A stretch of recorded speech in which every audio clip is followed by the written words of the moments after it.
माला श्रोत। तो आइए पढ़ते हैं। हमने पिछली क्लास में फर्स्ट श्लोका कंप्लीट किया था, राइट। तो आज हम दूसरा श्लोक पढ़ेंगे। तो आप लोगों को होमवर्क भी दिया था हमने कि श्लोक को, फर्स्ट श्लोक को आप लोग लर्न करिएगा।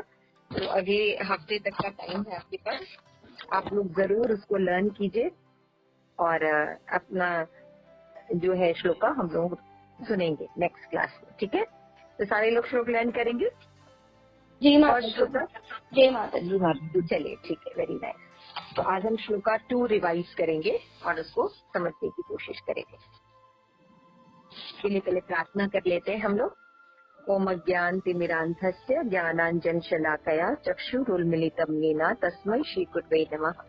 श्रीचैतन्यमनोभीष्टं स्थापितं येन भूतले स्वयं रूपकदामयं ददाति स्वपदान्तिकम्। हरे कृष्ण कृष्ण कृष्ण हरे हरे, हरे राम राम राम हरे हरे। श्रील प्रभुपाद की जय, मुकुंद माला ग्रंथ की जय, आप सभी गौर भक्त वृंद की जय। तो आइए ये श्लोका शुरू करते हैं। श्लोका नंबर 2। जयतु देवो देवकी नंदनोऽयम्, जयतु कृष्णे विष्णे वंश प्रदीपः, जयतु मेघ श्यामलं कोमलांगु, जयतु पृथ्वी भारनाशो मुकुंदः। एक बार और पढ़ते हैं। जयतु देवो देवकी नंदनोऽयम्, जयतु कृष्णो विष्णुवंश प्रदीपः, जयतु मेघ श्यामलः कोमलांगो, जयतु पृथ्वी भारनाशो मुकुंदः। एक बार और पढ़ते हैं।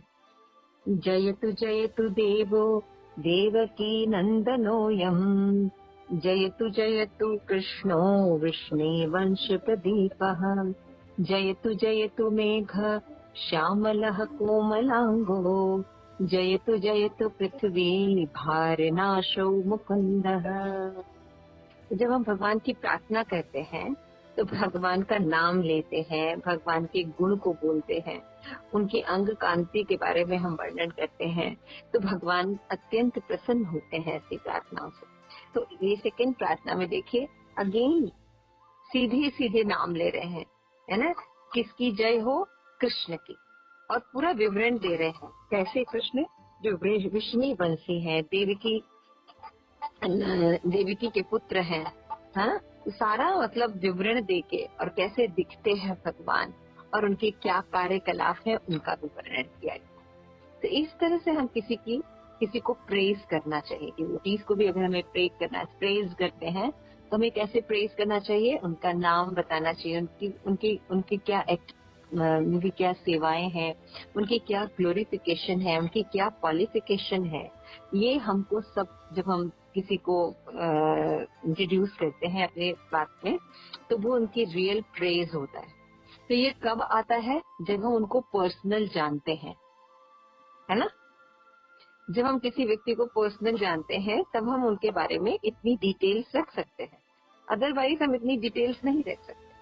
तो आपने पहले ही, मैंने फर्स्ट क्लास में बताया था कि राजा कुलशेखर को भगवान ने साक्षात दर्शन दिए थे, तो उन्होंने भगवान को देखा था, है ना। तो इसलिए वो भगवान का डिस्क्रिप्शन कर पा रहे हैं कि भगवान जो होते हैं वो कृष्ण ही है, और हमें कृष्ण की भक्ति करनी चाहिए। एकदम स्ट्रेट नॉलेज है, और यही वैष्णव फिलॉसफी है। कृष्णस्तु भगवान, भगवान कृष्ण है, बाकी सब देवी देवी। तो आइए अनुवाद पढ़ते हैं। श्रीमती देवकी देवी के पुत्र के रूप में विख्यात परम पुरुषोत्तम भगवान की जय हो। वृष्णि वंश के उज्जवल प्रकाश भगवान कृष्ण की जय हो।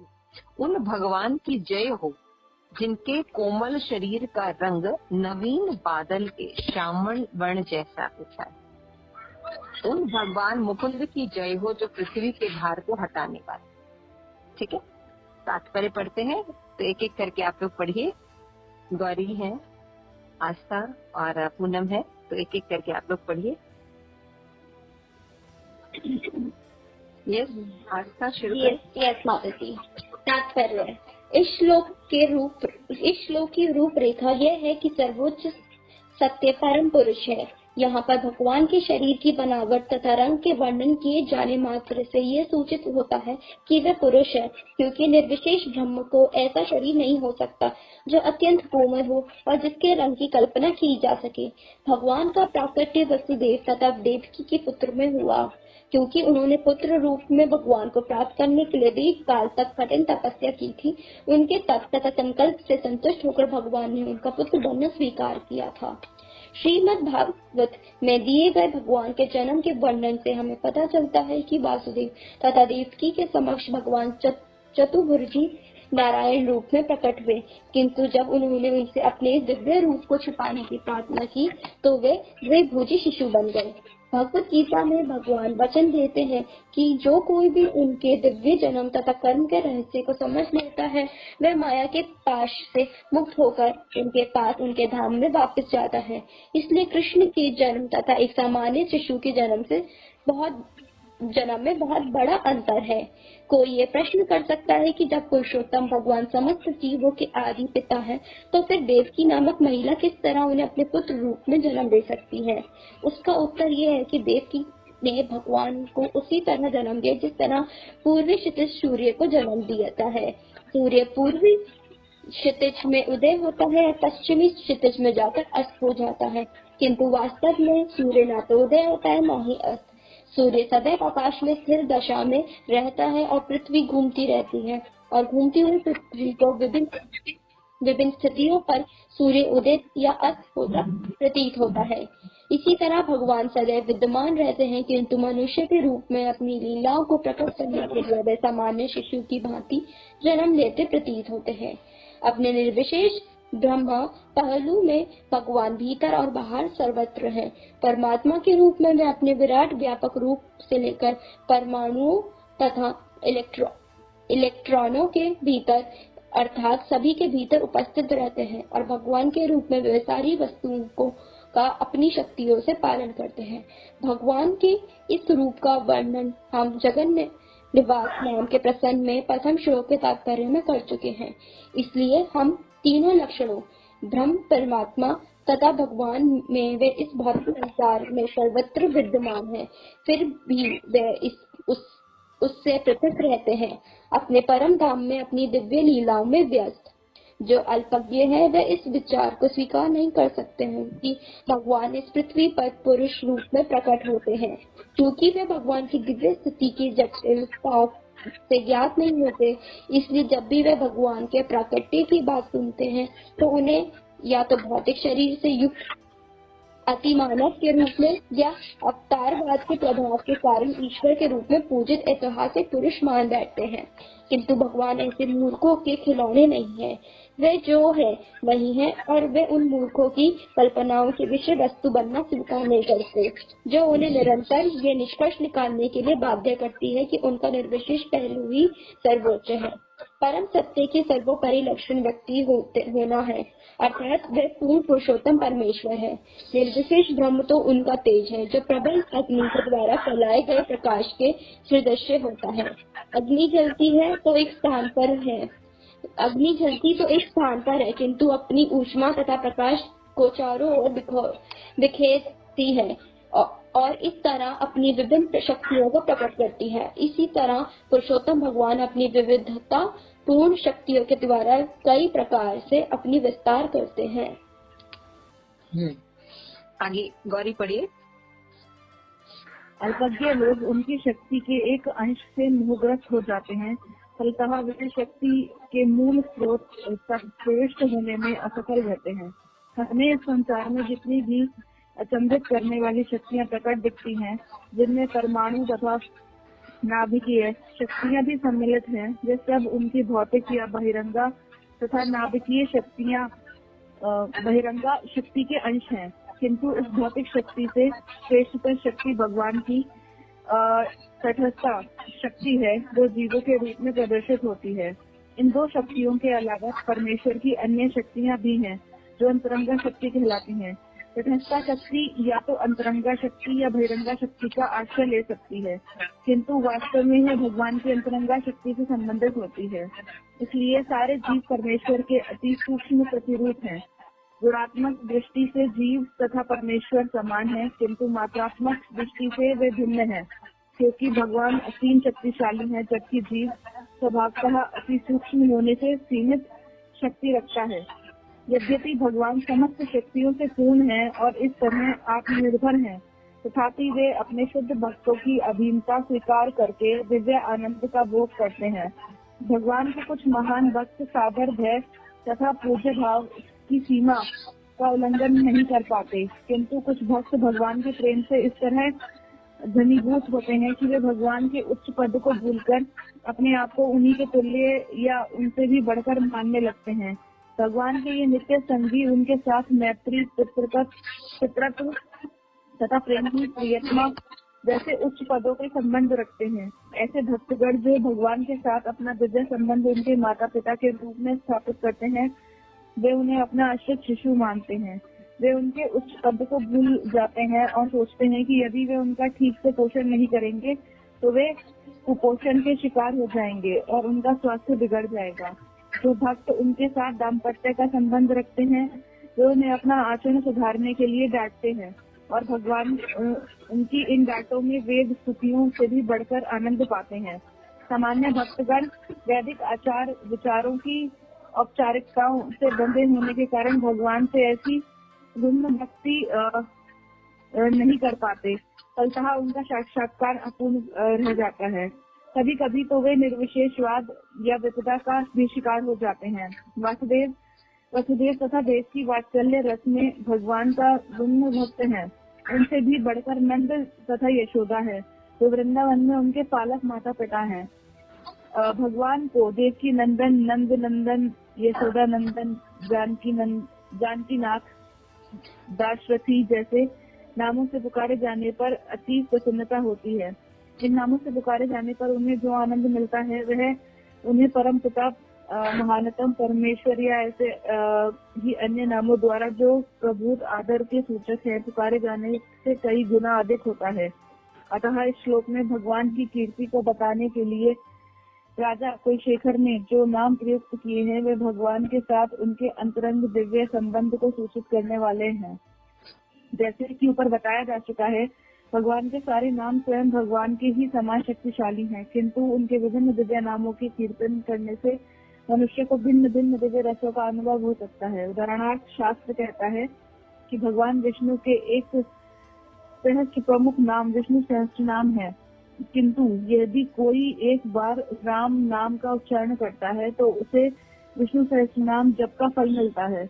यदि कोई कृष्ण का एक बार नाम लेता है तो उसे 3 बार राम नाम लेने का फल मिलता है। दूसरे शब्दों में कृष्ण नाम का एक बार उच्चारण विष्णु के 3 सहस्त्र नामों के उच्चारण के तुल्य है। इसलिए राजा कुलशेखर ने यह जानते हुए कि भगवान अपने अंतरंग भक्तों के साथ अपने दिव्य संबंधों को सूचित करने वाले नाम से संबोधित किए जाने पर कितने प्रसन्न होते हैं तथा भगवान कृष्ण की नाम शक्ति कितनी महान है, उन्होंने भगवान को देवकी नंदन तथा कृष्ण कहकर संबोधित करके महिमान्वित करना पसंद किया। राजा कुलशेखर उन्हें वृष्णि वंश प्रदीप भी कहते हैं, क्योंकि वृष्णि वंश में भगवान के प्रकाट्य से उस वंश के लाखों पीढ़ियां पवित्र हो गयी। शास्त्रों का कथन है कि जिस कुल में शुद्ध भक्त जन्म लेता है उसकी 100 पीढ़ियों के पूर्वज तथा उत्तराधिकारी पवित्र हो जाते हैं। शास्त्र यह भी कहते हैं कि जिस स्थान पर भक्त जन्म लेता है उसके 100 मील के अर्धव्यास के प्रत्येक स्थान पवित्र हो जाता है। यदि एक भक्त अपने जन्म से किसी एक स्थान तथा वंश को इतने बड़े पैमाने पर पवित्र कर सकता है तो फिर भगवान जिस स्थान तथा जिस वंश में जन्म लेने का चुनाव करें उन्हें वे किस तरह पूर्णतः पवित्र कर सकते हैं, उसका कहना ही क्या। आगे पढ़ो। इस पृथ्वी पर भगवान का जन्म निश्चय ही अत्यंत रहस्यपूर्ण है, अतएव सामान्य व्यक्ति के लिए उनके जन्म पर विश्वास कर पाना कठिन है। भला सर्वशक्तिशाली भगवान किस तरह एक सामान्य व्यक्ति की तरह जन्म ले सकते हैं, इस विषय की व्याख्या भगवद गीता में हुई है, जहाँ भगवान कहते हैं अद्य अपि सन्नवयात्मा भूतानामेश्वरो अपि सन् प्रकृतं स्वामधिष्ठाय संभव आत्म मायया। यद्यपि मैं अजन्मा हूँ और मेरा दिव्य शरीर कभी क्षय नहीं होता, यद्यपि मैं समस्त जीवों का स्वामी हूँ, फिर भी मैं प्रत्येक युग में अपने आदि दिव्य रूप में अपनी दिव्य शक्ति द्वारा प्रकट होता हूँ। शास्त्रों से हमें यह भी ज्ञात होता है कि भगवान केवल मनुष्यों के ही परिवार में जन्म नहीं लेते हैं, अपितु वे देवताओं, जलचरों, पशुओं इत्यादि के परिवारों में भी जन्म लेते हैं। कोई यह तर्क कर सकता है क्योंकि सामान्य जीव भगवान की तरह शाश्वत तथा अजन्मा है और विभिन्न योनियों में जन्म लेता है, अतः भगवान तथा सामान्य जीव में कोई अंतर नहीं है। किंतु उनमें अंतर यह है कि सामान्य जीव जब एक योनि से दूसरी में देहांतरण करता है तब उसका शरीर बदल जाता है, किंतु भगवान अपना शरीर कभी नहीं बदलते। वे अपने आदि शरीर में बिना किसी परिवर्तन के प्रकट होते हैं। यही नहीं, सामान्य जीव तथा उसके शरीर में बहुत अंतर होता है, किंतु भगवान तथा उनके शरीर में कोई अंतर नहीं होता क्योंकि वे शुद्ध आत्मा है। दूसरे शब्दों में उनके शरीर तथा उनके आत्मा में कोई अंतर नहीं होता। आगे पूनम पढ़ो। भगवत गीता के ऊपर दिए श्लोकों में अव्यात्मा शब्द स्पष्ट सूचित करता है कि भगवान का शरीर भौतिक तत्वों से नहीं बना होता है। वे पूर्ण रूप से आत्मा है। जन्म तथा मृत्यु केवल भौतिक शरीर पर लागू होते हैं। सामान्य जीव का शरीर भौतिक तत्वों से बना होता है, फलतः वह जन्म तथा मृत्यु के अधीन होता है। लेकिन भगवान का शरीर पूर्ण आध्यात्मिक और इस तरह शाश्वत होने से न तो जन्म लेता है न मरता है। न ही भगवान को उनके शाश्वत होने से न भगवान को उनके पूर्व कर्मों के फल स्वरूप समान व्यक्ति की तरह किसी विशेष परिवार में जन्म लेने के लिए बाध्य किया जा सकता है। भगवान भौतिक तत्वों के परम निर्माता है और अनादि और अनंत होने के कारण वे सभी कालों में भूत, वर्तमान तथा भविष्य में विद्यमान रहने वाले हैं। क्योंकि वे परम हैं, इसलिए उन्हें पाप पुण्य से कुछ भी लेना देना नहीं रहता। दूसरे शब्दों में उनके पाप तथा पुण्य एक है, अन्यथा भगवान परम सत्य न होते। क्योंकि भगवान अपनी अतरंगा शक्ति द्वारा प्रकट होते हैं, अतः विभिन्न योनियों में उनके अवतार बहिरंगा शक्ति माया की सृष्टि नहीं होते। अतः जो लोग यह सोचते हैं कि परमेश्वर भौतिक तत्वों से निर्मित शरीर स्वीकार करके विभिन्न रूपों में प्रकट होते हैं, वे गलत हैं। इनकी दृष्टि पूर्ण है, क्योंकि वे यह नहीं समझ पाते कि भगवान की अतरंगा शक्ति किस तरह कार्य करती है। वेदों की जिज्ञासा रहती है भगवान कहाँ पर स्थित है और इसका उत्तर तुरंत मिलता है। वे अपनी अतरंगा शक्ति पर स्थित हैं। अतः निष्कर्ष यह निकलता है कि यद्यपि जब भगवान जन्म लेते हैं तो ऐसा प्रतीत होता है कि वे सामान्य जीव की तरह भौतिक शरीर ग्रहण कर रहे हैं, किंतु वास्तव में वे वैसा करते हैं, क्योंकि उनमें तथा उनके शरीर में कोई अंतर नहीं होता। इस तरह वे विभिन्न योनियों में प्रकट होने वाले अपने रूपों में परम सत्य बने रहते हैं।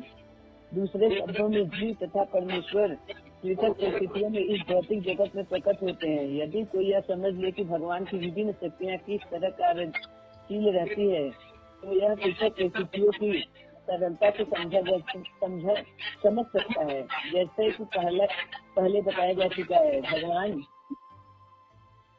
3 प्रकार की शक्तियाँ हैं, अतरंगा, तटस्थता तथा बहिरंगा। हमें बहिरंगा या भौतिक शक्ति का विशेष अनुभव है, किंतु हम सामान्यतः अन्य 2 शक्तियों की प्रतिक्रियाओं के विषय में जिज्ञासा करने से चूक जाते हैं।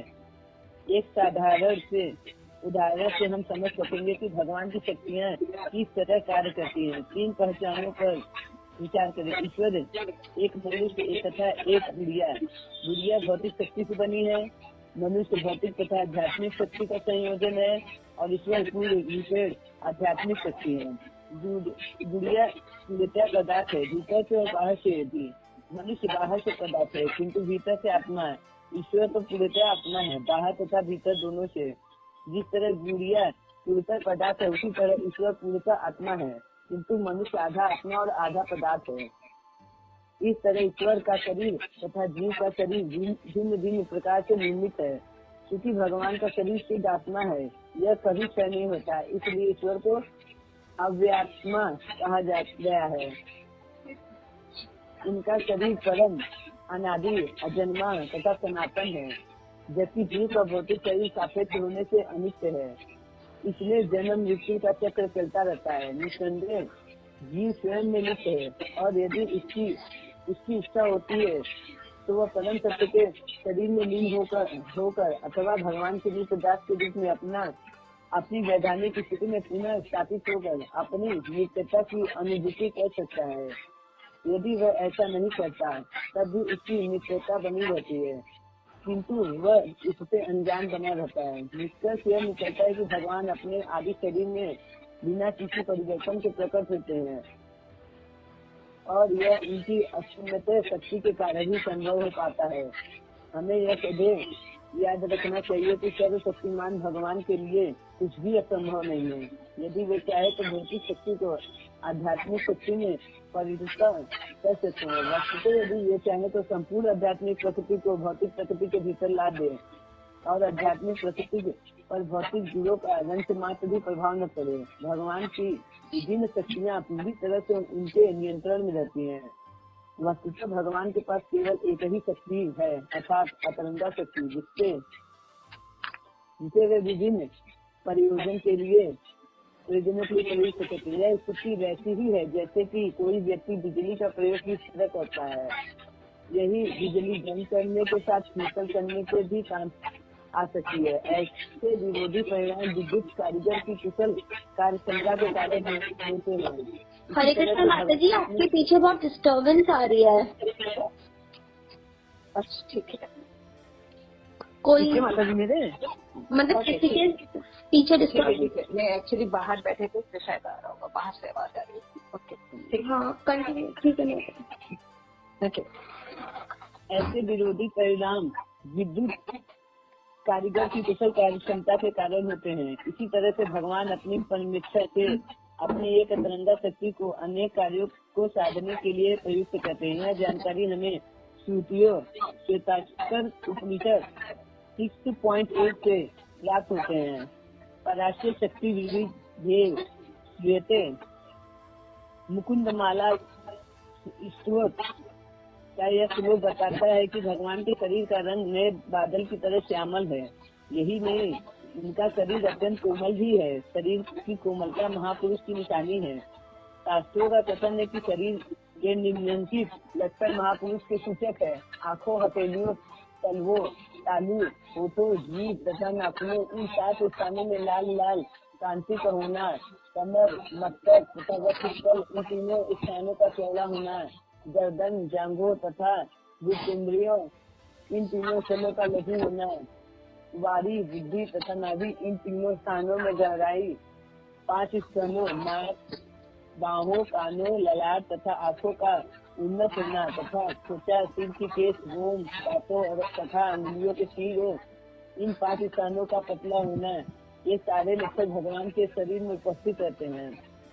ब्रह्म संहिता से पुष्टि होता है कि भगवान के शरीर का रंग नए बादल की तरह श्यामल होता है, किंतु यह श्यामल रंग इतना सुंदर होता है कि यह लाखों कामदेवों को माफ कर देता है।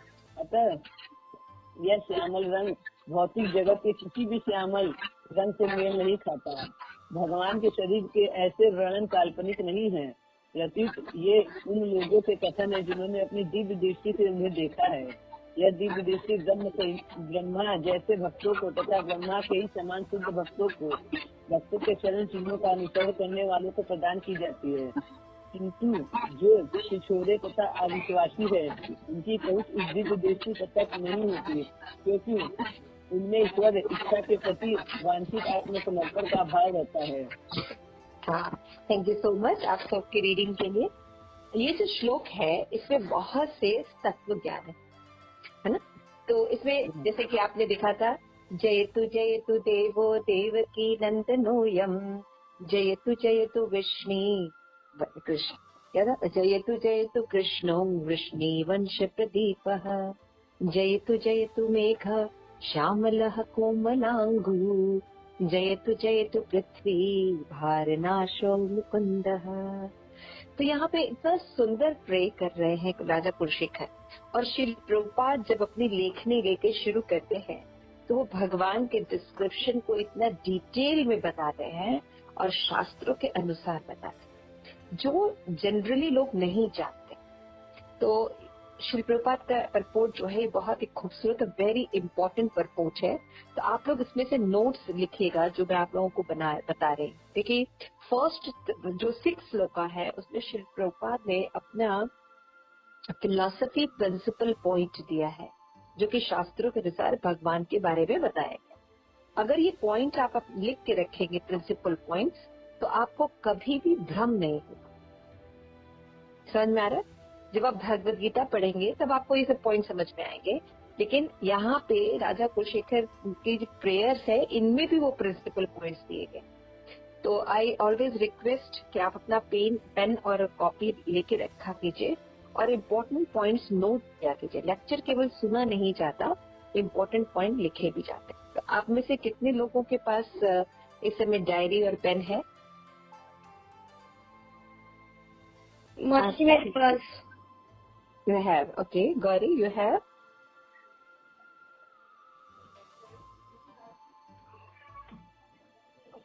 Hare Krishna, Gauri? You have? Okay. Okay, Poonam आपके पास आ गई कॉपी एंड पेन? जी माता जी मैंने ली। ठीक है, तो आप लोग ये जो कॉपी बनाइए इसको एक ढंग की कॉपी बनाइए जिसमें आप अपने प्रिंसिपल पॉइंट्स लिखा कीजिए जब आप क्लास करते हैं। तो मैं आप लोगों को बहुत ही इम्पोर्टेंट मैसेजेस देती हूँ और आप जब कभी भी कोई भी बुक पढ़ेंगे प्रभुपाद की तो आपको मुश्किल नहीं आएगी। तो आइए प्रभुपाद की कृपा से हम लोग समझने की कोशिश करते हैं। तो ये जो श्लोक है इसमें सबसे पहली जो चीज डिस्क्राइब की गई है वो ये है कि भगवान एक पुरुष है, भगवान एक व्यक्ति है। सबसे पहले ये समझना हो। तो बहुत से ऐसे लोग हैं, निर्विशेषवादी लोग हैं, मायावादी लोग हैं और भी बहुत से फिलोसोफर्स हैं जो ये कहते हैं कि भगवान का रूप नहीं होता। यहाँ पे ऑथेंटिक श्लोकों से ये बताया जा रहा है कि भगवान का रूप होता है ना? और कैसा रूप होता है? भगवान केवल पुरुष नहीं होते हैं, भगवान परम पुरुष होते हैं। This is the difference. तो श्री प्रभुपाद यहाँ पे बताते हैं कि निर्विशेषवादी जो होते हैं वो सोचते हैं हाँ भगवान तो होते हैं लेकिन भगवान एक लाइट होते हैं, भगवान प्रेम होते हैं, है ना, भगवान त्याग होते हैं, भगवान सेक्रीफाइस होते हैं। इस तरह के कुछ वो बातें बताते हैं। तो उनका ज्ञान जो है वो अधूरा है और गलत है। दूसरी बात क्या बता रहे हैं? भगवान के अंगों का भी वर्णन है और कैसे है वो भी बताया गया है, कलर भी बताया गया है और कैसे है भगवान के। तो जैसे आजकल आप देखेंगे हर कोई बॉडी बिल्डिंग करता है ना? देखा आप लोगों ने? अपने आप को पहलवान बनाते हैं लोग, है ना? है ना? अपना मसल्स करते हैं, बिल्ड करते हैं, जिम जाते हैं। आजकल बहुत ज्यादा बॉयज गर्ल्स करते हैं। तो यहाँ पे बताया गया है कि कोमल अंग जो होते हैं, सॉफ्ट अंग जो होते हैं, ये महापुरुषों के लक्षण है। समझ आया? जिनके सॉफ्ट अंग होते हैं वो अंग जो है वो महापुरुषों के लक्षण है शास्त्रों में। और हम उल्टा बनते हैं और राक्षस जो होते हैं, डेमी गॉड्स जो होते हैं, वो मसल्स पर आते हैं क्योंकि उनको भोग करना होता है ना? इसलिए तो यहाँ पे समझना होगा कि सॉफ्ट अंग जो होते हैं it is good for that. आजकल जो गर्ल्स भी हैं, आप देखिए हम वेस्टर्न कल्चर्स को फॉलो करते हैं तो एक जो इंडियन बॉडी में एक जो नॉर्मल एक नमता होती है, लचीलापन होता है, सॉफ्टनेस होती है बॉडी में, उसको हम खत्म करते हैं, है ना? और हम कैसे बनते हैं? स्मार्ट बनते हैं, बेशरम बनते हैं और शॉर्ट ड्रेसेस पहनते हैं और we think that we are modern. We are not modern, हम लोग वेश्यावृत्ति की तरफ जा रहे हैं। तो यहाँ पे शास्त्र हमें बताते हैं कि अंग जो है वो कोमल होने चाहिए। It's very important. और ये महापुरुषों की निशानी है, भगवान जो है वो उनकी निशानी है, परम पुरुष भगवान की भी निशानी थी, उनके अंग कोमल थे, है ना? और दूसरी बात है उनका जो अंग था वो श्यामल है।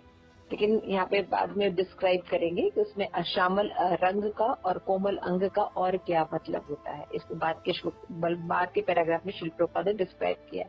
तो श्री प्रभुपाद कह रहे हैं कि देवकी नंदन उंगलिया, हे कृष्ण, आपको प्रणाम है और आप कौन हैं? देवकी और वसुदेव के पुत्र हैं, जिन्होंने बहुत हजारों साल तक तपस्या की भगवान की, तब जाके भगवान उनको पुत्र के रूप में प्राप्त हुए। तो श्रीमद् भागवतम में पूरा भगवान के जन्म के बारे में वर्णन है कि किस तरह भगवान देवकी के गर्भ में आए, किस तरह से भगवान का प्राकट्य हुआ, किस तरह चतुर्भुज रूप में भगवान सामने आए। तो फिर भगवान ने उनको सारा विवरण बताया कि तुम लोग पिछले जन्म में ये थे, तुम लोग ने ऐसे से मेरे से तपस्या की थी, तो तुम्हारी ये इच्छा थी कि मैं पुत्र रूप में आऊं, तो मैंने तुम्हारी जो तपस्या है उसको पूर्ति करने के लिए पुत्र रूप में आया। तो माता कहती है कि आप ऐसे चतुर्भुज रूप में रहेंगे तो फिर कैसे लीला होगी। तब भगवान 2 भुज रूप धारण करके शिशु रूप में आते हैं। तो ये श्रीमद् भागवतम में बताया गया 10वें अध्याय में, 10वें कैंटो में इसको बहुत सुंदर से एक्सप्लेन किया गया।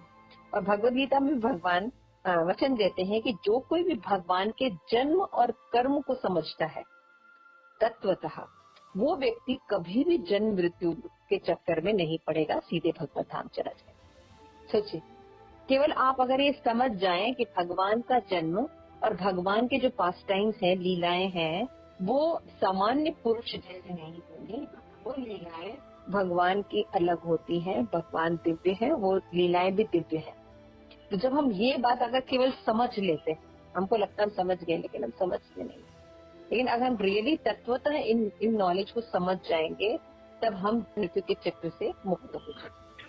श्री प्रभुपाद कहते हैं कि अच्छा, कोई प्रश्न कर सकता है कि मतलब भगवान को आप कह रहे हैं दिव्य पुरुष हैं, भगवान परम पुरुषोत्तम है, जैसा आपने डिफाइन किया, तो भगवान का तो जन्म नहीं होता। बार बार कहते हैं भगवान अजन्मा होते हैं, और अभी आप कह रहे हैं कि वो देवकी के पास से जन्म लिए, देवकी के गर्भ से भगवान ने जन्म लिया।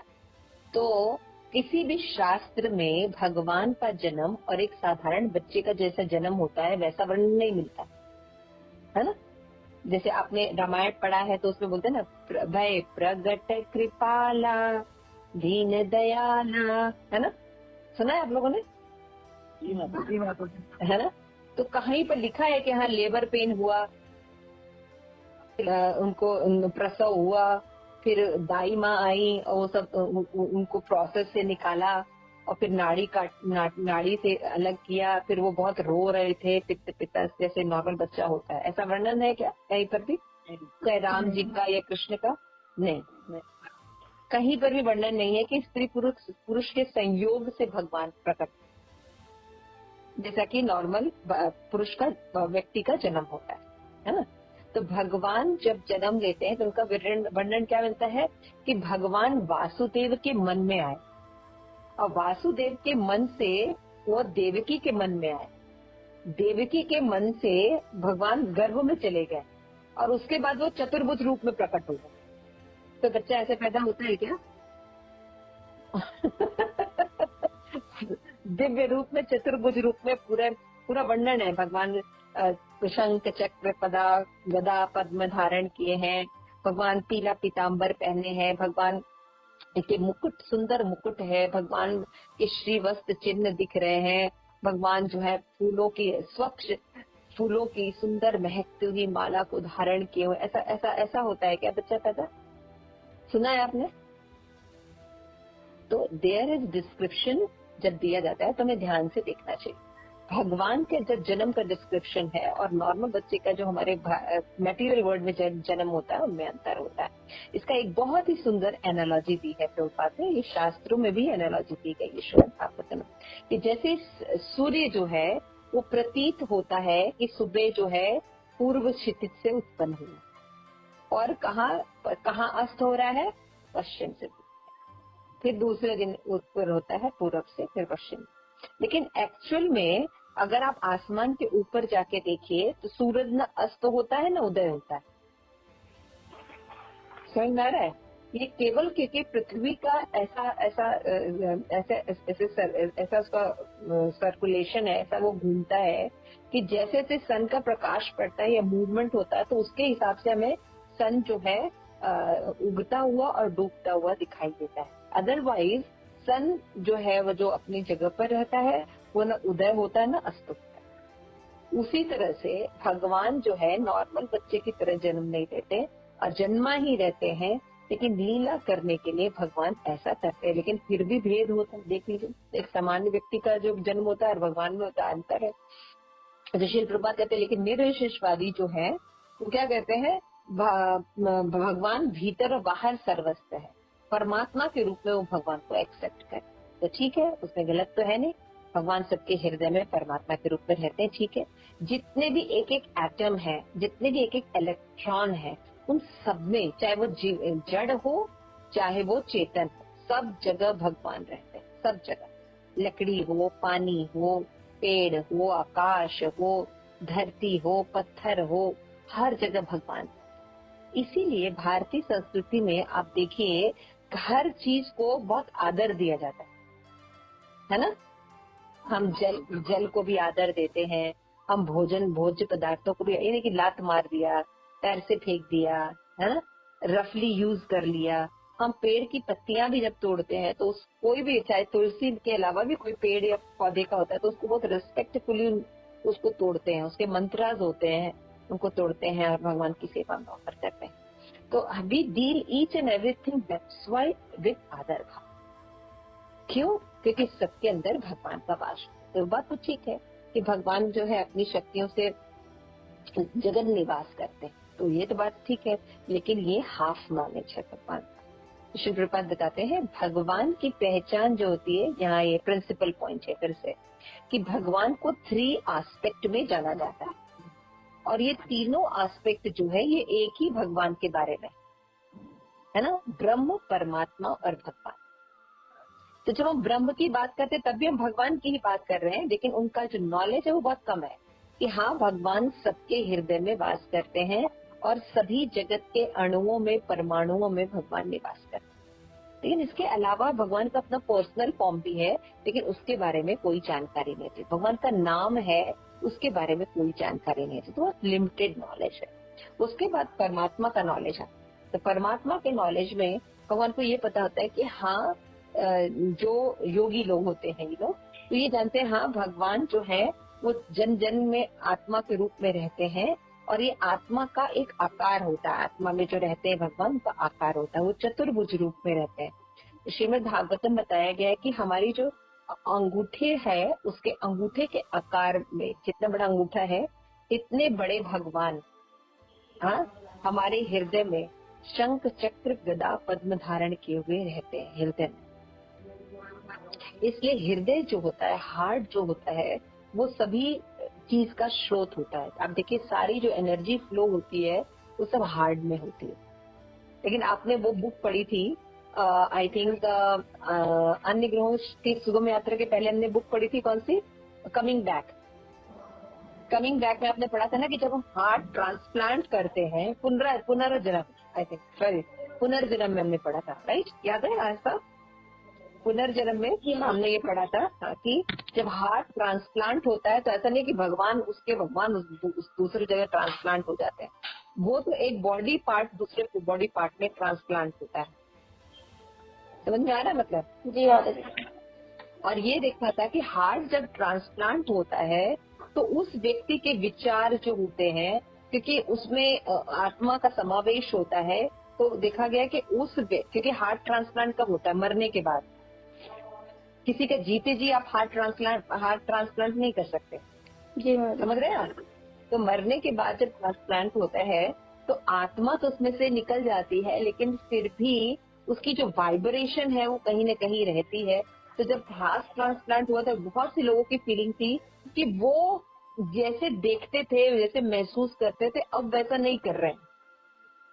आपने देखा था ना, एक एग्जाम्पल भी था, उनमें जिसका हार्ट था उसकी वाइफ के प्रति उनका बहुत ज्यादा अट्रैक्शन था, सहज लव आ रहा था, लव अट्रैक्शन आ रहा था, जबकि उनको जानते भी नहीं थे। उनके जो बच्चे थे उनके प्रति उनका लव अफेक्शन आ रहा था। देख रहे थे आप, देखे थे ना, श्री प्रभुपाद डिस्क्राइब करते हैं। तो लेकिन ऐसा नहीं कि भगवान भी उस आत्मा के भगवान भी दूसरे में ट्रांसफर हो जाते हैं, ऐसा नहीं होता। उसके परमात्मा है और आपके अपने परमात्मा रहते हैं। तो यहाँ पे श्री प्रभुपाद यही समझा रहे हैं कि ब्रह्म, परमात्मा और भगवान चतुर्भुज रूप में। तो आप सोच के देखिए कितना एक्साइटिंग है कि हमारे हृदय में चतुर्भुज रूप में भगवान रहते हैं।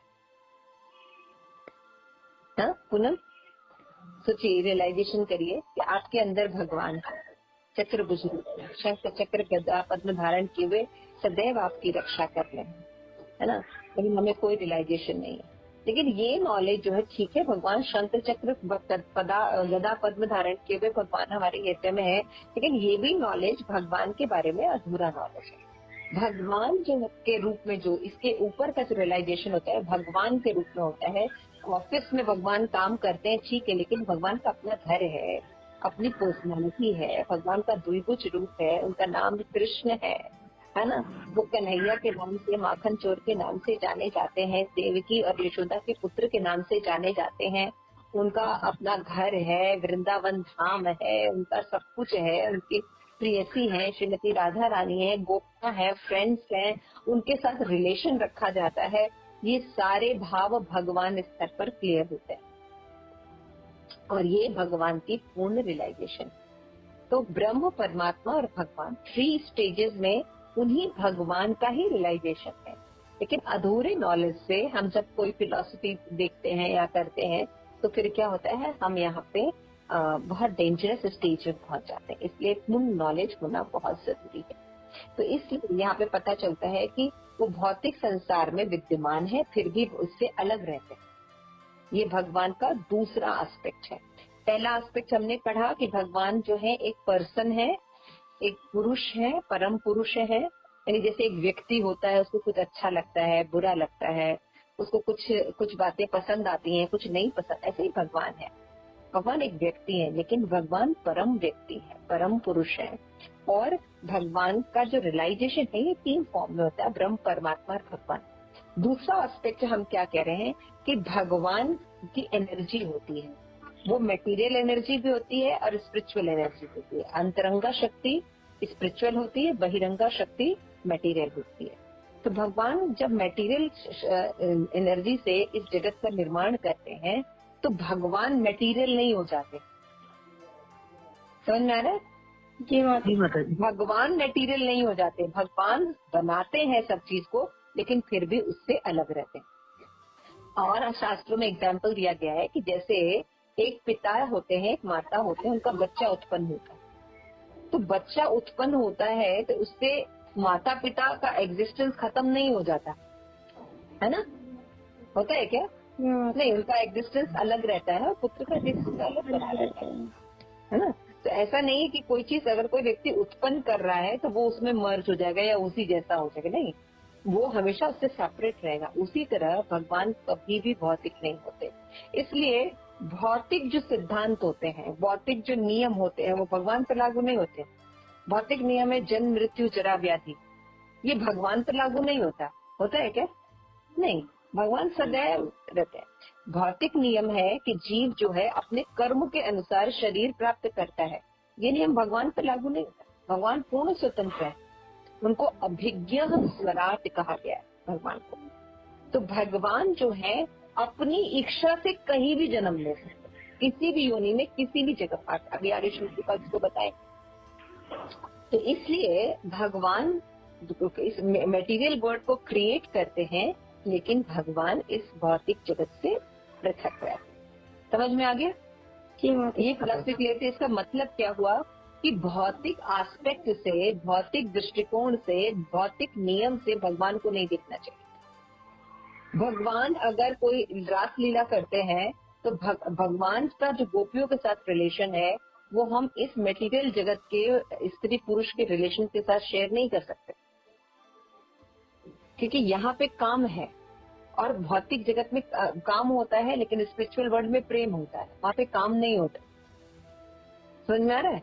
ये डिफरेंस हमें समझना चाहिए। इसीलिए कभी भी भगवान की लीलाओं का अनुकरण नहीं करना चाहिए। भगवान कुछ भी कर सकते हैं, हम नहीं कर सकते। भगवान ने जो हमें इंस्ट्रक्शन दिए, इसलिए उनकी आज्ञा का पालन करना चाहिए। डिफरेंस समझ में आया? जी माता जी। इसलिए ये डिफरेंस समझना बहुत जरूरी है। फिर श्रील प्रभुपाद आगे बताते हैं कि लेकिन जो बुद्धू लोग होते हैं, जिनकी बुद्धि कम होती है, नॉलेज नहीं होते, किसी ऑथराइज्ड परंपरा से नहीं जुड़े होते, भक्तों की उन पर कृपा नहीं होती, तो वो लोग जो है भगवान की इन दिव्य अवस्थाओं को या बातों को नहीं समझते। वो क्या सोचते हैं कि मतलब उनको दिखता ही नहीं कि भगवान मतलब छोटे से थे तभी पूतना को मार दिया, है ना। अष्टासुर, वृतासुर, न जाने कितनों का वध कर दिया भगवान ने, है ना। उनको भगवान जो है कैसे लगते हैं, थोड़ा से बलशाली पुरुष होंगे, ऐतिहासिक पुरुष होंगे भगवान, है ना। कोई अति मानवीय कार्य कर रहे होंगे भगवान, बस इतना ही समस्या में एक हीरो के रूप में भगवान को लेते। लेकिन भगवान हीरो नहीं है, भगवान परम पुरुष है।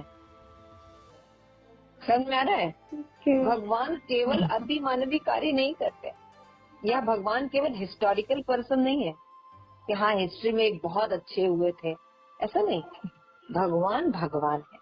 हिस्ट्री में बहुत से लोग हीरो जैसा बिहेव करते हैं, लेकिन भगवान जैसा कोई नहीं हो सकता। तो ये बहुत इंपॉर्टेंट चीज है। लेकिन जो मूर्ख व्यक्ति है और निर्विशेषवादी है, वो ऐसा अपराध करते हैं और भगवान को कल्पना के, अपनी कल्पना के हिसाब से बताते हैं। तो परम सत्य का सर्वोच्च लक्षण व्यक्ति होना है, और इसका मतलब है कि भगवान परम पुरुष परमेश्वर है। और जो निर्विशेष ब्रह्म है, यानी जो हम बोलते हैं भगवान लाइट है, तो ये लाइट का स्रोत क्या है? भगवान स्वयं। भगवान की बॉडी से लाइट निकलती है, भगवान की जो बॉडी है उससे लाइट निकलती है। ये जो लाइट है इसी को ब्रह्म ज्योति कहते हैं, और उसी ब्रह्म ज्योति से यहाँ पे सूर्य जो है वो प्रकाशवान होता है। क्लियर हुआ? और जितने ब्रह्मांड है उतने ब्रह्मांड में सूर्य और चंद्रमा होते हैं। तो करोड़ों ब्रह्मांड है, करोड़ों सूर्य चंद्रमा, समझ में आ गया? और इन सबको स्रोत क्या है? लाइट कौन प्रोवाइड करता है? भगवान की बॉडी का इम्पल्जन, तेज। क्लियर हो गया? तो यहाँ पे एक और एनालॉजी दी गई जिसके कारण हम समझ सकते हैं कि कैसे, जैसे कहते हैं कि जैसे आग होती है तो आग एक स्थान पे जलती है ना, लेकिन उसकी जो गर्मी है, ऊष्मा और प्रकाश दूर से भी देख सकते हैं ना। आग मान ली थोड़ी दूर पे चल रही है, लेकिन उसकी गर्माहट थोड़ी दूर तक रहती है, प्रकाश थोड़ा और दूर से दिखाई देता है ना, देता है ना। हाँ। लेकिन हम कहेंगे कि ऊष्मा और प्रकाश ही अग्नि है, तो ये गलत है। अग्नि का ही ऊष्मा और प्रकाश पार्ट है, लेकिन अग्नि नहीं है ऊष्मा प्रकाश। मान लो आपको गर्माहट हो रही है, लेकिन इसका ये मतलब नहीं कि वो गर्माहट अग्नि है ना।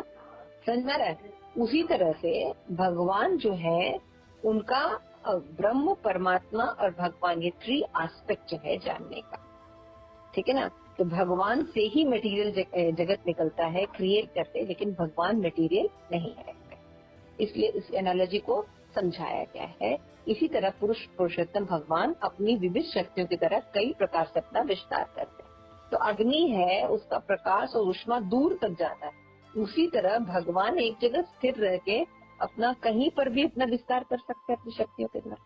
क्लियर हो गया? लेकिन अल्पज्ञ लोग मोहित हो जाते हैं और ये सब बातें नहीं समझते। इसलिए भौतिक शक्ति से श्रेष्ठतर शक्ति भगवान की, अब यहाँ पे बता रहे हैं श्री प्रभुपाद की 3 शक्तियां होती हैं। वैसे तो भगवान की अनंत शक्तियां हैं, लेकिन 3 को शास्त्र में डिस्क्राइब किया गया है।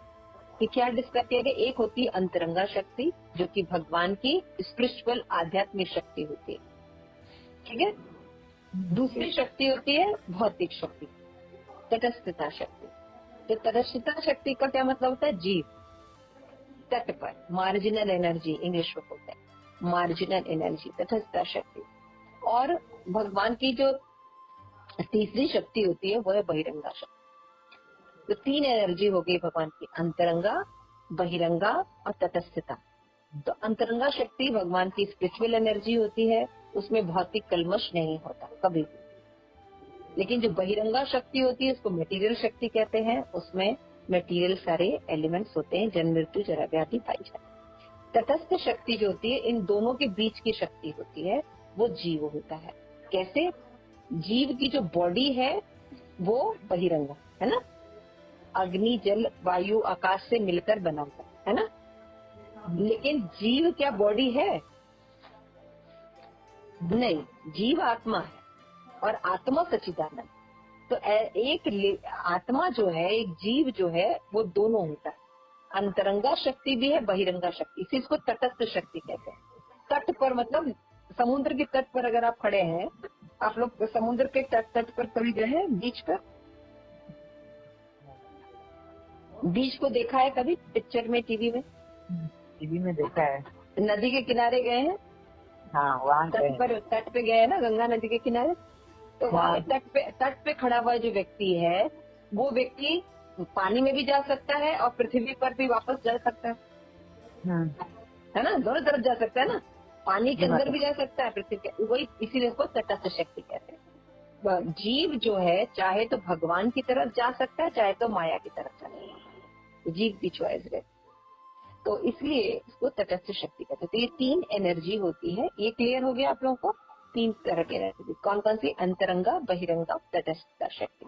तो शक्ति और शक्तिमान में यानी भगवान में और जीव में क्या समानता विभिन्नता है कि हम गुण से तो भगवान के समान होते हैं, कि हम भी सच्चिदानंद हैं और भगवान भी सच्चिदानंद है, लेकिन अंतर क्या है? मात्रा में। भगवान सच्चिदानंद घन है, खान है, लेकिन हम उनके एक छोटे से पार्ट हैं। जैसे समुद्र और समुद्र की एक बूंद, दोनों में केमिकल एक ही होगा, क्वालिटी एक ही होगी, लेकिन क्वांटिटी अंतर है ना। यही जीवन भगवान में अंतर है। फिर भगवान जो है समस्त शक्तियों से पूर्ण है और आत्मनिर्भर है। और शुद्ध भक्त जो है उनकी अधीनता स्वीकार करते हैं, उनकी भक्ति करते हैं और आनंद लेते हैं। और भगवान के कुछ महान भक्त सादर भय तथा पूज्य भाव की सीमा का उल्लंघन नहीं करते, और भक्त भगवान के प्रेम से इस तरह अधिभूत रहता है कि भगवान के उच्च पद को भूल जाता है और उनको अपने समान मानता है। जब भगवान के साथ रस में हम संबंधित होते हैं, भगवान को अपना मित्र मानते हैं, भगवान को अपना भाई मानते हैं, भगवान को अपना सखा मानते हैं, भगवान को अपना हस्बैंड मानते हैं, भगवान को अपना लवर मान के जब उनके साथ रिलेशन करके हम भक्ति करते हैं, तो इसमें हम भगवान को भगवान नहीं समझते, भगवान को अपना पुत्र समझते हैं। तो पुत्र जो समझते हैं वो भगवान का क्या करते हैं? लालन पालन करते हैं। अरे उसको ये खाएगा तो ये इसका पेट खराब हो जाएगा, अगर ये करेगा तो ये इसको सर्दी लग जाएगी, तो उसकी रक्षा करते हैं। जबकि भगवान को ऐसा नहीं लगता है ना। कोई गलती करते हैं तो उनको डांटते हैं, समझाते हैं, पनिशमेंट देते हैं। तो भगवान कहते हैं मुझे वेदों में अगर कोई मंत्रों से, बहुत मंत्रों से मेरी स्तुति कर रहा है, तो उससे ज्यादा मुझे ये जो डांट फटकार है ये पसंद आता है, क्योंकि प्रेम के अधिभूत होता है ना। तो सखा लोग जो रहते हैं वो क्या सोचते हैं? भगवान के फ्रेंड कहते हैं अच्छा तुम और हम बराबर हैं, दोनों को बराबर समझते हैं, है ना, अपने और भगवान को बराबर समझते हैं, और क्या करते हैं? भगवान के साथ आदान प्रदान करते हैं। तो इस तरह से भगवान कहते हैं कि जब वो कोई भक्ति भाव से रिलेशन करता है भगवान के साथ, और उस रिलेशन में भगवान को निम्न और अपने आप को उच्च समझ के उनकी सेवा करता है, उनकी रक्षा करता है, भगवान को ये बहुत पसंद आता है। लेकिन ये निर्विशेषवादी की तरह नहीं है। तो यहाँ पे आगे बताते हैं कि वसुदेव और देवकी का जो वात्सल्य रस में भगवान के साथ संबंध है ना, बता रहे ना, जय तु देव, जय तु देवो देवकी नंदनोयम। कौन है आप? आपके माता पिता का नाम? आप नंद और वसुदेव के पुत्र हैं। जब भगवान को इन नामों से पुकारा जाता है, यशोदानंदन, नंद नंदन, गिरिधारी, है ना, गोवर्धन, तो भगवान को बहुत पसंद है। लेकिन जब भगवान को बोलते हैं परमात्मा, महान, परम पिता, तो वही भगवान का ही नाम है, लेकिन भगवान से दूर का रिलेशन होता है। समझ आ गया?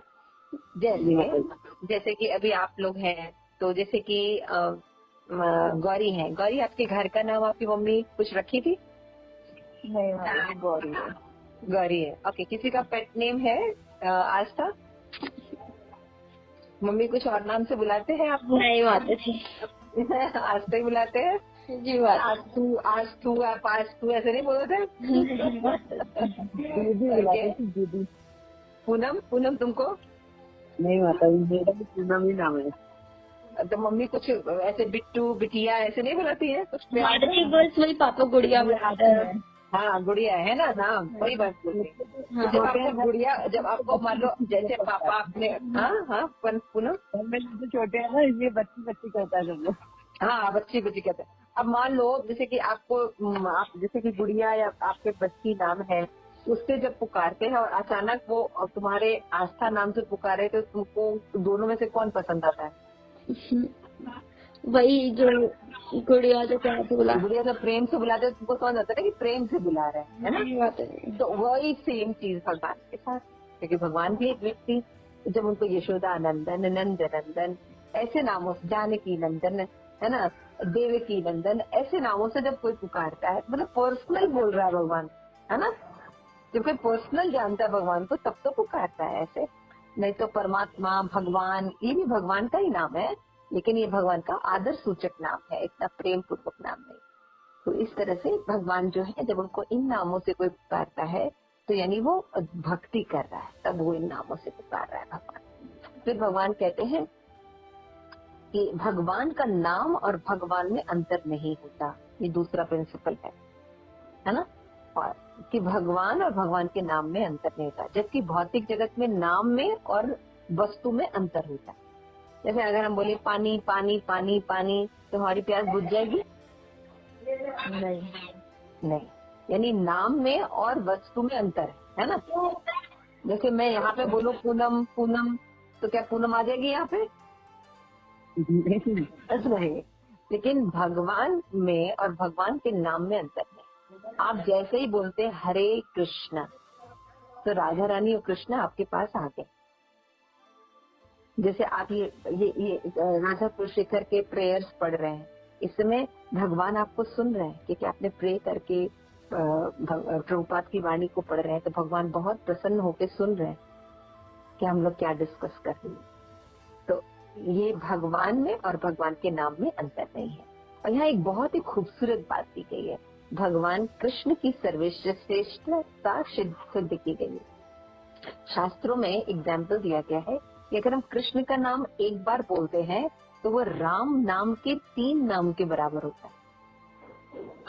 यानी राम 3 बार कहेंगे और कृष्ण 1 बार कहेंगे, तो उस यानी कृष्ण नाम सर्वश्रेष्ठ है राम से भी। और यहाँ पे बता रहे हैं कि कृष्ण नाम का 1 बार उच्चारण, यानी राम नाम का अगर हम 1 बार उच्चारण करते हैं तो विष्णु के सहस्त्र नाम के बराबर होता है। विष्णु का जो सहस्त्र नाम पूरा पढ़ेंगे तो वो राम नाम के 1 नाम के बराबर होता है। जब राम नाम 3 बार बोलेंगे तो कृष्ण के 1 नाम के बराबर, ऐसे समझ रहे हैं। यानी सर्वश्रेष्ठ कृष्ण नाम, श्री कृष्ण जो है भगवान। भागवतम कहता है कृष्णस्तु भगवान स्वयं, भगवान कृष्ण ही भगवान है। तो इसलिए राजा कुलशेखर ये सब जानते हैं अंदरून, क्योंकि भक्त हैं भगवान के, इसलिए उन्होंने सीधे भगवान को किस नाम से संबोधित किया? नंद नंदन देवकी नंदन, है ना। और विष्णु वंशी कहा है भगवान को, तो भगवान का वंश जो है विष्णु वंशी है। अब यहाँ पे एक और तथ्य बता रहे हैं श्री प्रभुपाद कि अगर किसी भी पीढ़ी में, किसी भी वंश में कोई भक्त जन्म लेता है तो उसकी आगे की 7 पीढ़ियां और पीछे की 7 पीढ़ियां चढ़कर जाती हैं। तो जब एक नॉर्मल भक्त के जन्म से ऐसा होता है, तो भगवान किसी के वंश में जन्म लेंगे तो उस पीढ़ी का कितना उद्धार हो जाएगा, है ना। तो इसी तरह से भगवान जो है उनका ऐसा। फिर बता दें कि इस पृथ्वी पर भगवान का जन्म अत्यंत रहस्यपूर्ण है और सामान्य व्यक्ति इसको नहीं समझ पाता है। तो भगवान भगवद गीता में कहते हैं कि मैं अजन्मा हूँ, लेकिन मेरा दिव्य शरीर है, और फिर मैं प्रत्येक युग में आदि पुरुष के रूप में जन्म लेता हूँ और लीलाएं करता हूँ, वो दोनों दिव्य है। तो शास्त्र में भी इस बात की जानकारी होती है। तो भगवान कहते हैं कि सामान्य पुरुष के, जैसे लोग कहते हैं कि भगवान ने भी आए, कभी मच्छप के अवतार में आए, कच्छप रूप धारण किया, कभी मछली के रूप में आए, कभी कूर्म अवतार धारण किया। सुना है ना आप लोगों ने लीला भगवान का, ये सब है ना।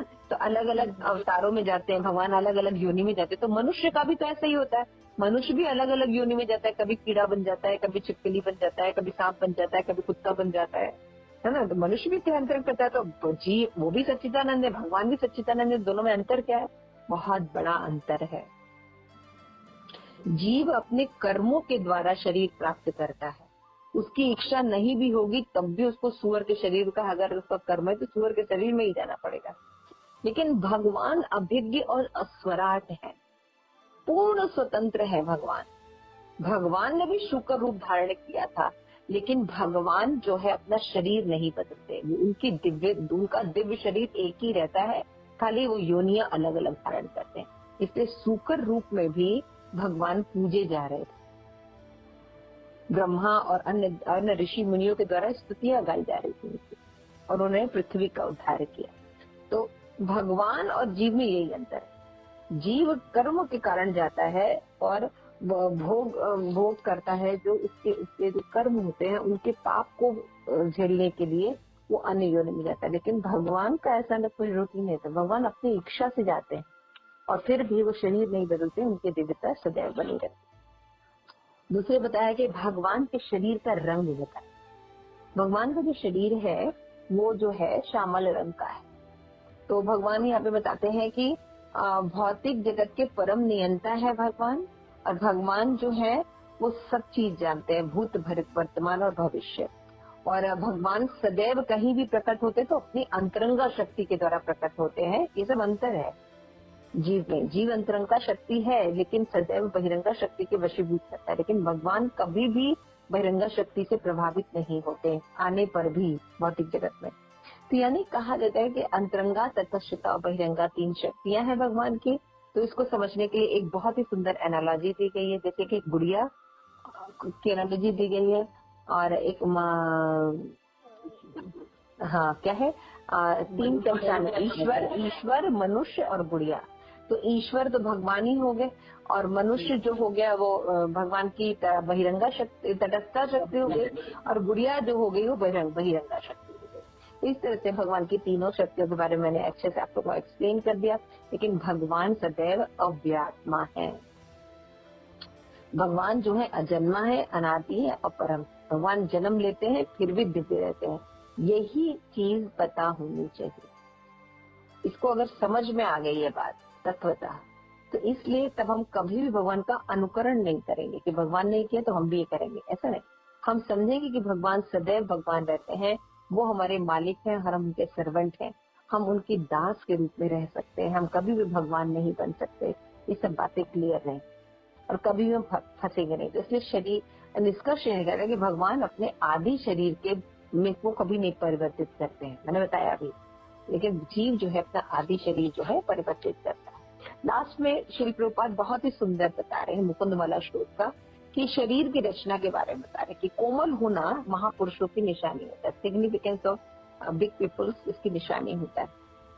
और इसमें देखिए बताया किसी महापुरुष को पहचाना जाता है उनके शरीर के अंगों के द्वारा, ये व्यक्ति महान पुरुष होगा। जैसे कि उसकी जो आंख और हथेली, तलवे, तालू, होठ, जीभ, नाखून, ये 7 स्थान पे रेडिशनेस रहे, लाल रंग की होगी, सुंदर होठ गुलाबी होंगे ना, आंखें भी हल्की रेडिश होगी, हथेली उनका रेड होगा, ऐसा होना चाहिए। और फिर बताया है कमर, मस्तिष्क और वस्त्र स्थल चौड़े होते हैं, है ना, अच्छे होते हैं, है ना। मस्तक देखा ना, चौड़ा मस्तक होता है लोगों का। अच्छा, और क्या है, गर्दन, जांघ और गुप्त इंद्रियां ये लघु होती है, छोटी होती है ना, ऐसा नहीं बहुत दिखती है, ऐसा नहीं होता है। उनकी जो वाणी, बुद्धि और नाभि ये गहरे होते हैं। नाड़ी गहरी होती है, बुद्धि भी और वाणी भी। और नाक, बाह, कान, ललाट और जंघाएं ये कैसे होती है, उन्नत होती है, ऊंची होती है। नाक नहीं चिपटी नहीं होती ऊंची होती है ना, भगवान की नाक है तोते जैसी होती है, उठी हुई। और कैसे होते हैं, ये लोग क्या होते हैं, ये शारीरिक लक्षण है महापुरुषों के।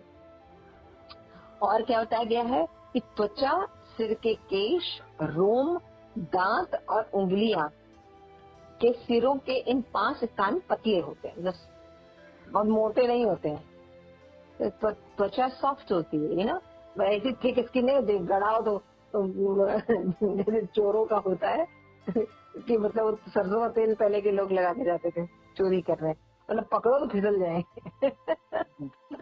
जैसे कि आप देखिए कि कोई जो बॉडी बिल्डिंग करते हैं लोग, उनका त्वचा देखिए कैसा कड़ा हो जाए ना, शिल्प पतला होता है। तो ये सारे जो शरीर के लक्षण हैं, ये अगर इस तरह के हैं तब वो कोई व्यक्ति महापुरुष होता है।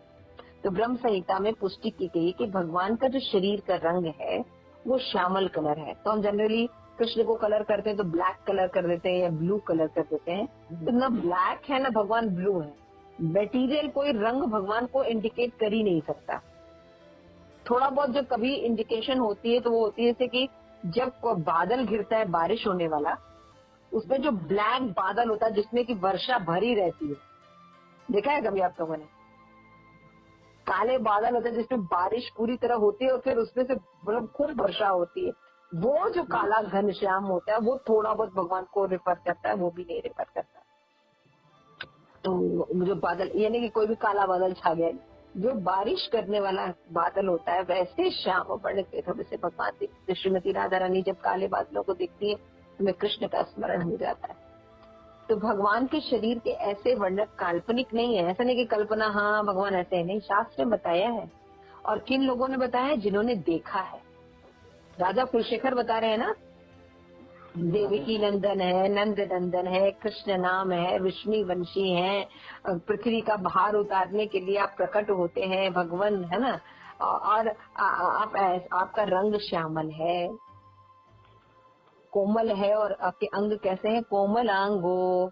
तो जो देख रहे हैं उन्होंने ये सब डिस्क्रिप्शन बताया कि ऐसे ही है भगवान, और उनके डिस्क्रिप्शन के हिसाब से शास्त्रों में डिस्क्रिप्शन दिया गया। तो ये अपने मन से नहीं दिया गया। जैसे भगवान के लोग कहते हैं, अरे पत्थर को क्या पूजते हो?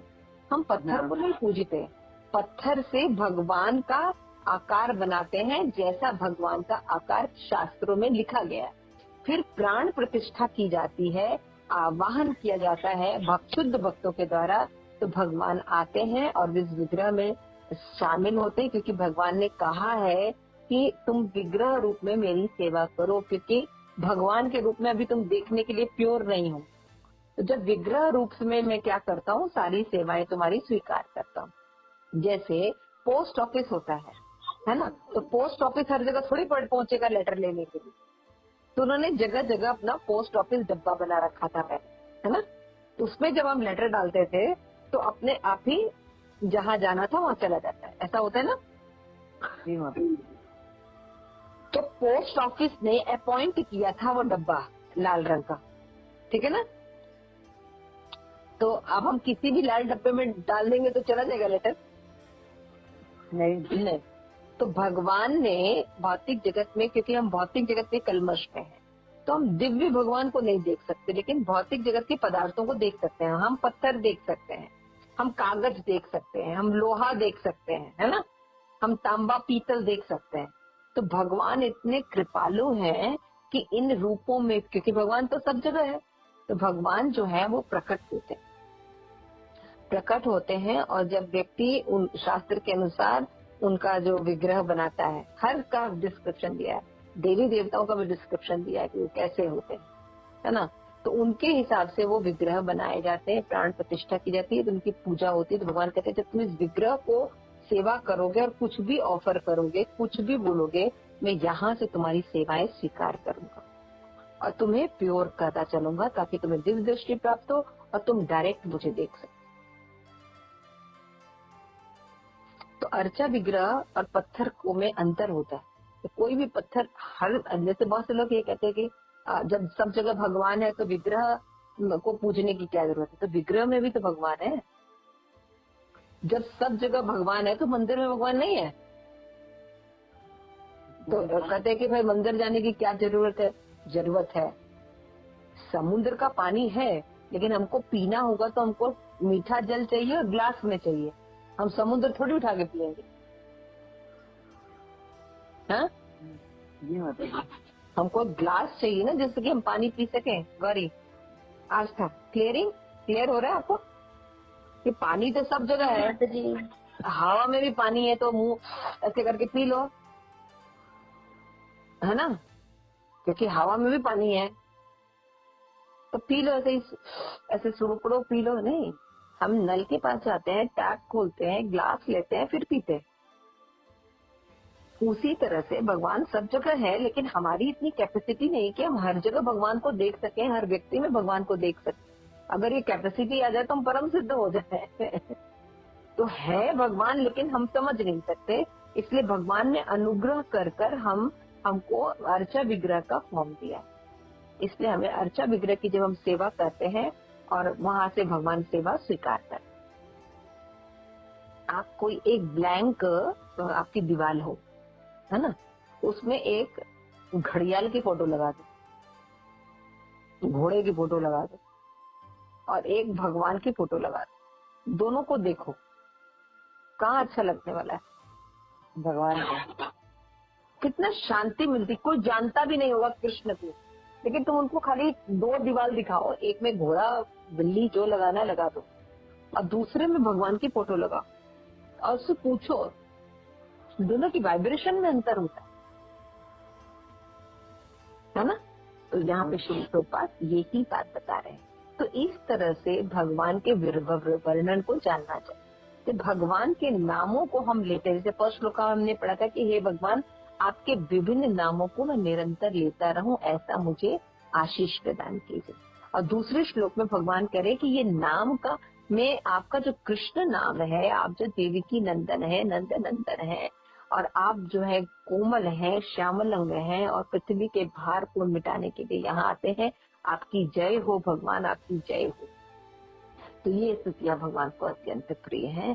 तो अब आप समझ रहे होंगे कि भगवान को जो हम यशोदानंदन कहते हैं, कृष्ण कहते हैं, नंद नंदन कहते हैं, भगवान का भगवान स्वरूप हमें पता चलता है। ठीक है, तो आज के श्लोक में हमने देखा कि भगवान की जय क्यों होती है, क्योंकि वो सर्वश्रेष्ठ व्यक्ति है। जीव और भगवान में सदैव अंतर होता है।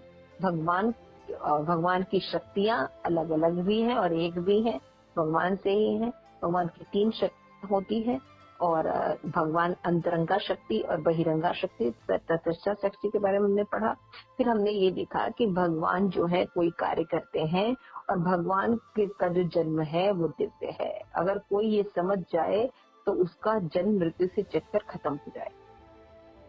तो इसलिए जब हम भगवान के नामों को लें तो साथ में लीलाएं और ये कॉन्सेप्ट और ये प्रिंसिपल हमेशा ध्यान रखें। जब भी कभी कोई कुछ बोलता है तो आपको पता होना चाहिए कि भगवान जन्म लेते हैं लेकिन कैसे जन्म नहीं लेते, कितना अंतर है। जीव और भगवान में समानता नहीं है, भगवान और जीव में समानता यही कि वो दोनों सच्चिदानंद, लेकिन अंतर भी।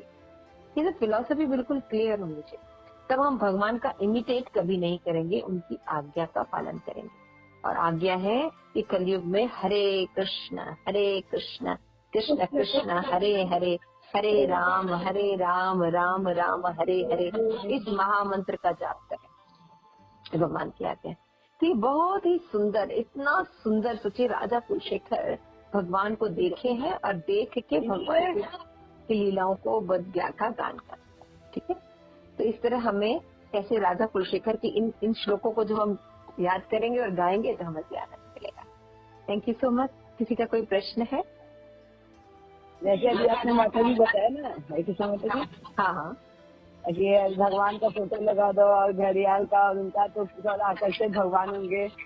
तो हमारे ना मोहल्ले में जहाँ रहती हूँ, मुस्लिम मोहल्ला है माता जी, तो हमारे दुकान में लगा है फोटो उसके राधे कृष्ण जी का। लड़का मुस्लिम था, तो कह रहे पता नहीं क्यों ना हम राधे कृष्ण को देखते हैं ना, इतना अच्छा हमको लगते हैं ना राधे कृष्ण का फोटो। बचपन से आज तक अभी तक मैं राधे कृष्ण का फोटो हमेशा अपने किताब में रखता हूँ, है ना। हमको बहुत अच्छा लगता है। हमने बोला जब तुमको ये फोटो इतनी अच्छी लग रही है, अगर तुमने भगवान राधे कृष्ण का तो मंदिर टेम्पल में जाओगे तो कितने अच्छे लगेंगे। तो हम तो देखते हैं ना, जब भी हम खाली होते हैं ना तो देखते रहते हैं उनको। बहुत अट्रैक्टिव है। आप देखिए, प्रभुपाद ने जहाँ जहाँ प्रचार किया, तो अफ्रीका में या अमेरिका में लोग भगवान को जानते भी नहीं, लेकिन जब भगवान की पिक्चर देख के, भगवान की बातें सुन के अट्रैक्ट हो गए कि शुद्ध भक्त बन गए। हाँ, माता जी बोलते कि हमको तो सब लोग बोलते हैं तुम क्यों फोटो रखते हो, तुम हिंदू हो क्या, है ना। मेरे ऐसा कुछ नहीं है, हिंदू है तभी रखे, हमको अच्छे लगते इसलिए मैं रखता हूँ। तुम बता सकती हो कि इवन कुरान में भी अंत में बताया गया है कि भगवान जो है वो गाय चलाते हैं, भगवान श्याम वर्ण के हैं।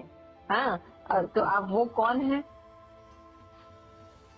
कुरान में भी ये बात लिखी है, लेकिन हम ठीक से पढ़ते नहीं है, और जो उनको बताने वाले टीचर हैं वो केवल कर्मकांड सेक्शन ही बताते हैं, कभी हायर फिलोसफी देते नहीं।